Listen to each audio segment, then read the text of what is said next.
Number হচ্ছে gratefulness, কৃতজ্ঞতা বোধ।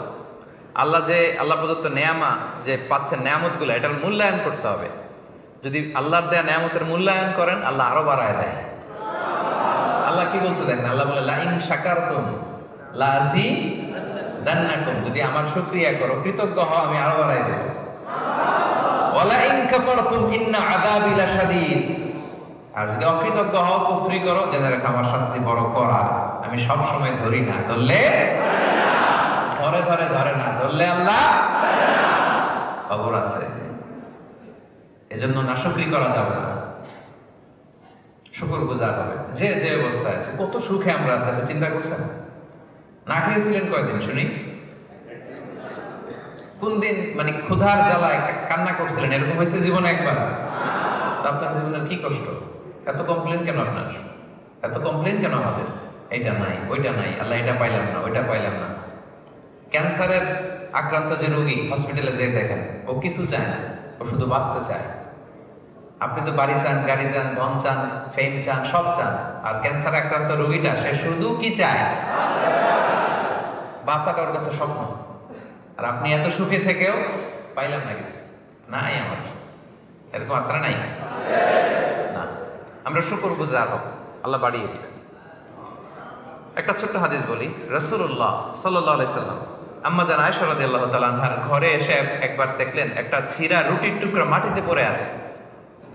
বুঝতে পেরেছেন? রাসূল সাল্লাল্লাহু আলাইহি ওয়াসাল্লাম রেগে গেলেন, রুটিটা হাতে নিয়ে বললেন, ইয়া আয়েশা, এটা হচ্ছে কারীম, আল্লাহর পক্ষ থেকে সম্মানিত এক রিজিক। এই রিজিক যেই ঘরে এসে অপমানিত হয়, ওই ঘরে আর রিজিক ঢুকে না। খবরদার আয়েশা, নেক্সট টাইম কোনো খাবার জন্য এরকম পড়ে না থাকে। দেখেন, কারণ এটা আল্লাহর নেয়ামত হয়ে ঘরে ঢুকছিল। এই নেয়ামতের যাতে অপমান না হয়, রাসূল সাল্লাল্লাহু আলাইহি ওয়াসাল্লাম কড়াকড়ি করেছেন, ঠিক কি না? প্রত্যেকটা নেয়ামতকে যেন আমরা গুরুত্ব দিই। খাবারের ক্ষেত্রে অপচয় যেন না করি। অনেক সময় হয়ে যায়, একসাথে খেতে বসলে অনেক খাবার নষ্ট করা যাবে না, বঙ্কুস করে ফেলতে হবে। মালয়েশিয়া কি বলে? বঙ্কুস। এই তো বোঝানো সহজ। টেক অ্যাওয়ে, ইংরেজিতে টেক অ্যাওয়ে অথবা বঙ্কুস। খাইতে পারেন না, বঙ্কুস করে নিয়ে যান, পরে খাবেন, অন্য কাউকে দিবেন, ফ্রিজে রেখে গরম করে খাবেন, কি বলেন? কিন্তু অপচয় করা যাবে না। আল্লাহর যে নিয়ামত, গুরুত্ব দিব ভাই, আমরা শুকর গুজার হব। কয়টা গেল?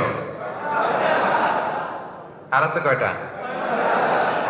হ্যাঁ, শুনবেন?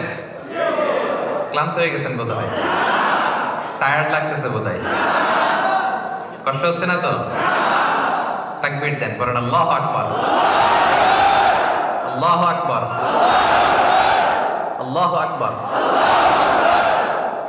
7 নাম্বার, অনেস্টি, সততা। অনেস্টি ব্রিংস বারাকা ইন লাইফ। সততা জীবনে বরকত নিয়ে আসে, যেটা খুঁজে পাওয়া দুষ্কর, বাইনোকুলার দিয়ে খুঁজে পাওয়া যায় না। সততা, বুঝতে পেরেছেন? Specially in trading, dealings in business, honesty in business, এটা জীবনে বারাকা নিয়ে আসে। আর ব্যবসার ভিতরে যত আমাদের ঝামেলা, ভেজাল, দুর্নীতি, এই তো, এটা করা যাবে না। ব্যবসায় স্বচ্ছতা বজায় রাখবেন। আপনার মনে হয়েছে অনেক লাভ করে ফেলছেন, না, রাসূল সাল্লাল্লাহু আলাইহি ওয়াসাল্লাম বলেন ওই ব্যবসায় ধ্বংস। তিনি বলেন আল বাইয়ানি বিল খিয়ারি মা লাম ইয়াতাফাররাকা। কেনা বেচার সময় দুইজনের অপশন থাকে, কিনবে কি কিনবে না, যতক্ষণ না তারা পৃথক না হয়। পৃথক হয়ে গেলে আর অপশন নেই। আচ্ছা, ফাইন সাদাকা ওয়া বাইয়ানা, যদি আপনি সঠিকটা বলেন এবং পণ্যের, প্রোডাক্টের যে কোয়ালিটি যদি বলে দেন, রাসূল সাল্লাল্লাহু আলাইহি ওয়াসাল্লাম বলেন বুরিকা লাহুমা ফি বাইইহিমা, তাদের ব্যবসায় আল্লাহ বরকত ঢুকায় দেন। দুজনের জন্য এটা বরকতময় হয়। আর ওয়া ইন কাতামা ওয়া কাযাবা, যদি আপনি প্রোডাক্টের দোষ গোপন রাখেন, মিথ্যা বলেন, মুহিকাত বারাকাতু বাইইহিমা, তাদের এই ব্যবসায় বরকত আল্লাহ উঠিয়ে নেন, ধ্বংস করে দেন।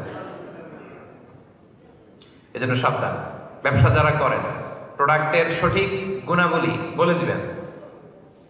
গাড়ি একটা বিক্রি করতেছেন, ইঞ্জিনের সমস্যা, বলে দেন ভাই আমার গাড়িটার ইঞ্জিনের সমস্যা। টায়ারের সমস্যা, বলে দেন। ব্রেক প্যাডের সমস্যা, বলে দেন। স্টিয়ারিং এর সমস্যা, বলে দেন। বলে তারপর একটা প্রাইস নির্ধারণ করে বলেন এত দামে বিক্রি করবো।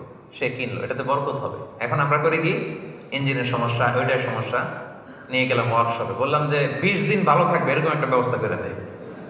বাকিটা আমি দেখতেছি, আসলে নাই। 1 মাসের মতো তুই ব্যবস্থা কর, আগে এত লাগবে না। এখন কোন রকম একটা ব্যবস্থা করে দিচ্ছে, যিনি গাড়ি কিনছে দেখে তো ইঞ্জিন ঠিক আছে, সব ঠিক আছে, আপনি তো টাকা নিয়ে চম্পট। 1 মাস পরে দেখা যায় একেবারে একেবারে অবস্থা খারাপ, নষ্ট গাড়ি, সব জায়গায় নষ্ট।